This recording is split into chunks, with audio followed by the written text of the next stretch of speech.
Hey guys, welcome to this brand new episode of Forza Mondays, where uh, we are going to do some interesting things. But first, let's talk about collecting cars because this is an important aspect of this game. Collecting cars, there are at this point almost 800 different cars that you can own in this game. Now, please don't ask how many I do own, but I do own a lot.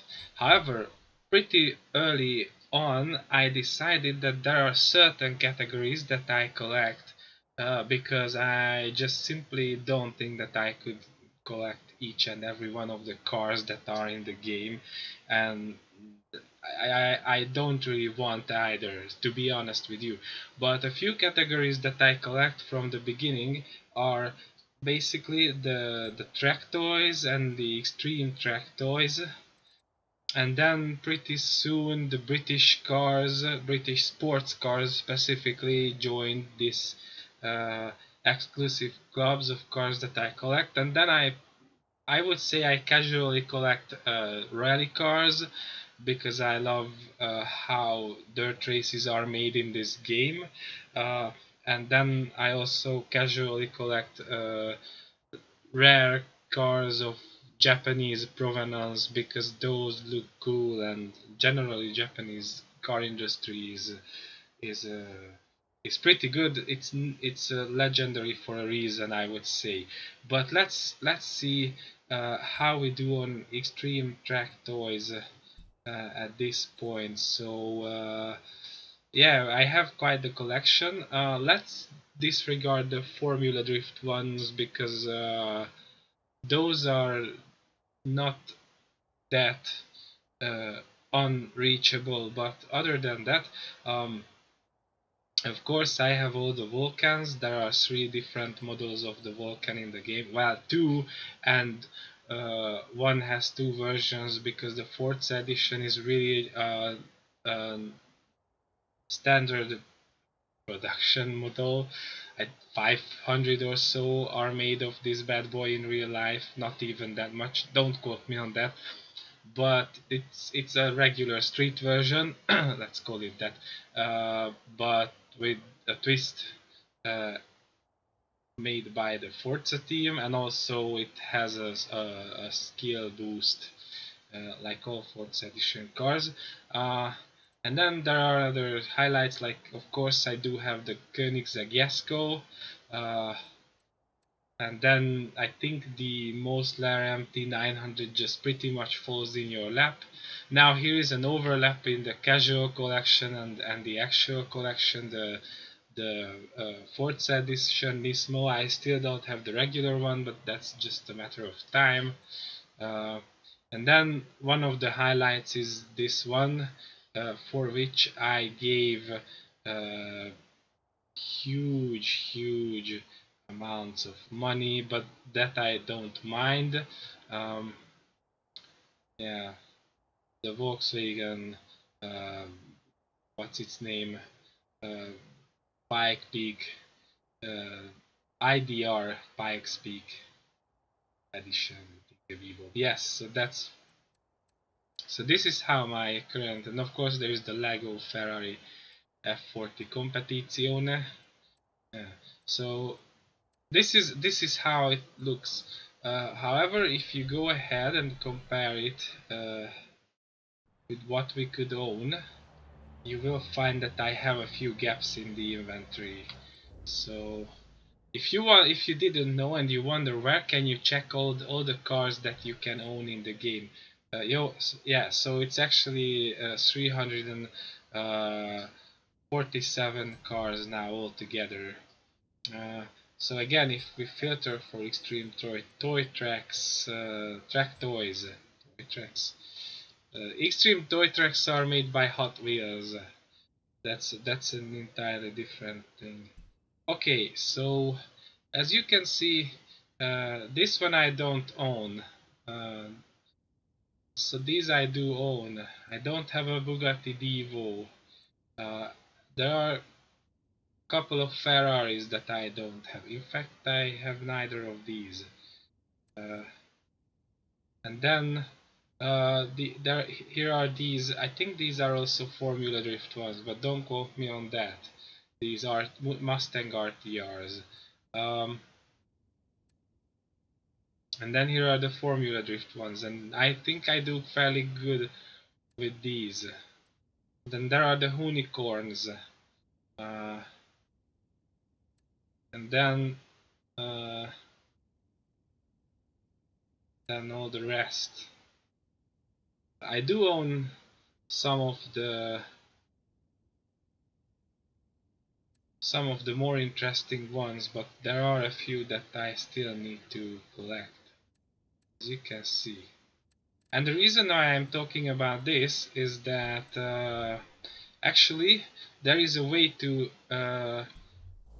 acquire some of them with some uh, good old-fashioned elbow grease. Where am I going? So yeah, there we go.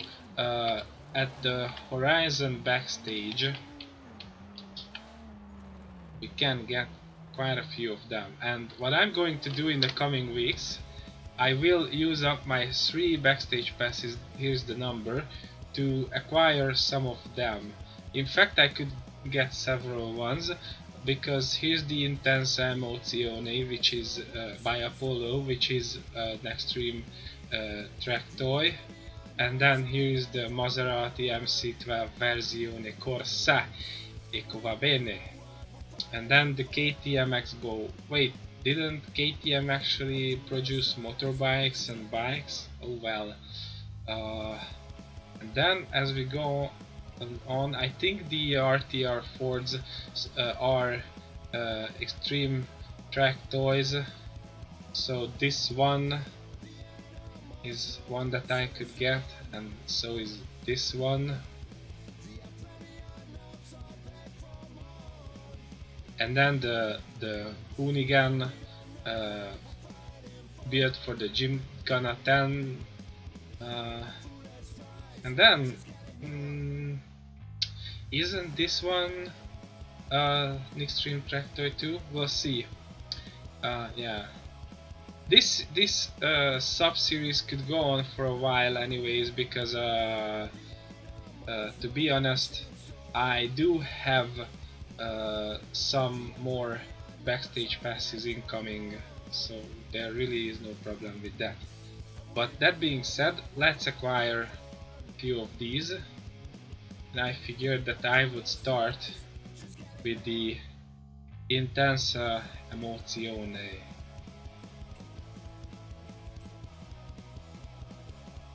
Yes, please. And now all we gotta do, of course, oh look at this, we already level up just by acquiring such a rare vehicle.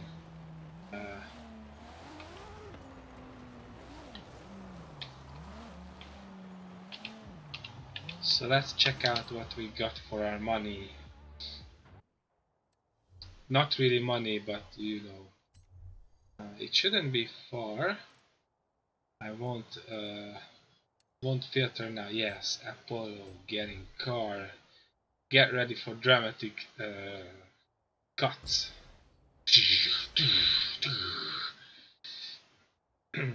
There we go.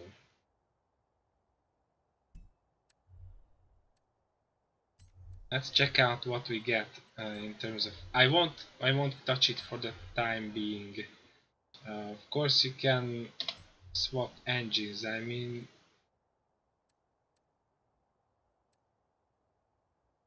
I don't think there is point in. Well, that adds horsepower, but takes away from other stats. Rear wheel drive is something that is not really feasible, so all wheel drive is going to be mighty useful. And then we can go for a twin turbo. Okay, that sounds nice. No aero changes, but then we could mix up. Yeah, we can put on rally tires, and it has got the race tires by default. And then the race springs as well.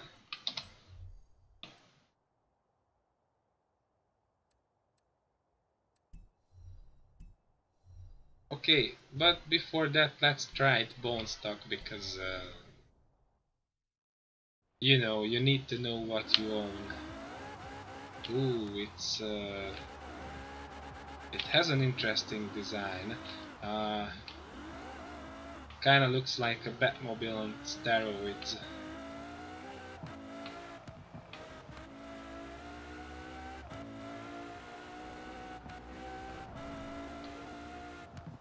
And when I see that all-wheel drive is a must if you uh, actually do road racing in this game of all things, where the only place where rear wheel drive or front wheel drive should be the most feasible option.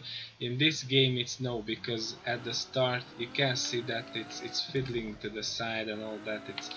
It's for some reason it doesn't matter how it is in real life, the rear wheel drive cars always have a massive oversteer and they behave like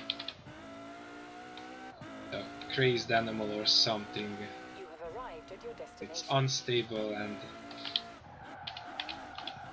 not good for the family just in general.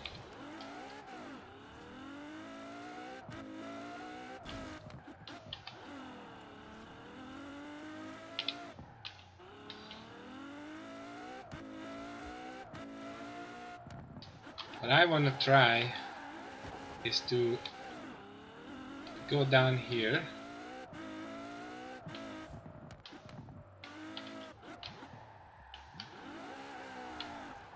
Oh yeah, you see that's clearly because I lost momentum, so the rear wheel drive screwed me. And go back up a la hill climb, provided I can drive straight for a second. So basically what happens is that you cannot start with a cannot start with full power. You have to ease the car into starting when it's not all-wheel drive, and it happens to every single car in the game, with no with a few exceptions, I would say.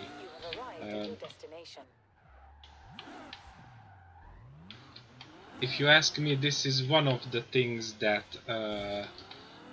playground games have to fix very seriously for the next Horizon game. Yeah. Anyways, let's check what we can do with it if we actually put some DLC into the car.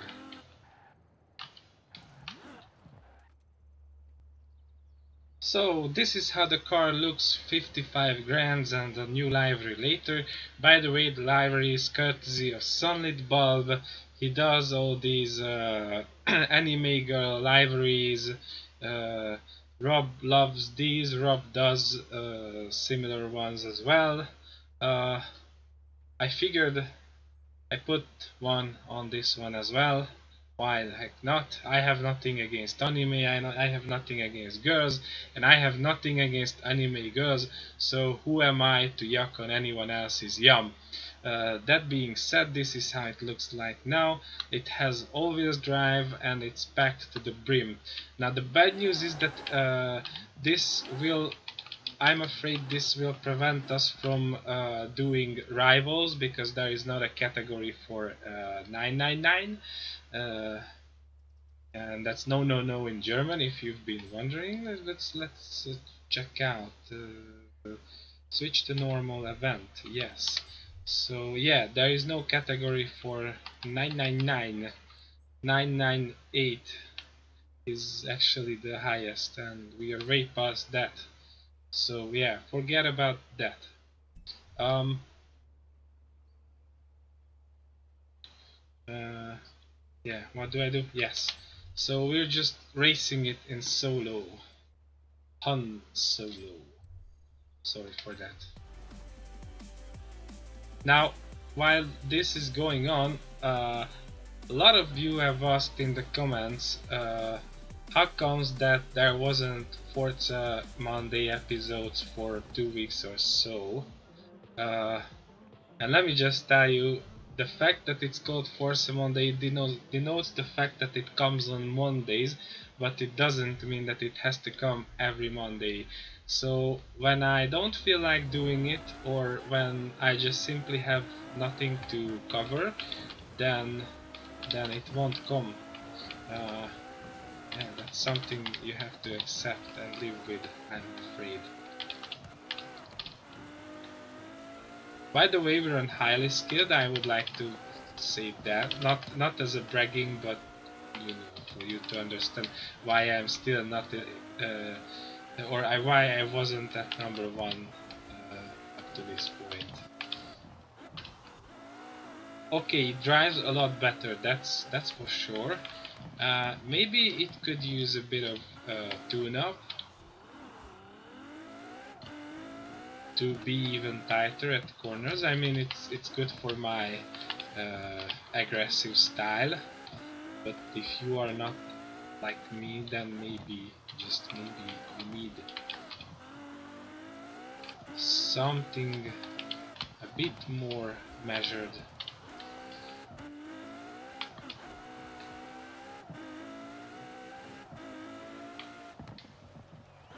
I didn't do an engine swap because I felt like it's counterproductive. Horsepower is not everything, and the twin turbo upgrade and everything just adds good stuff to the stats. So I figured, why fix something that is not broken? There, we came in first. So this is how the Intensa Emozione ended up to look in my collection. You too can acquire this one.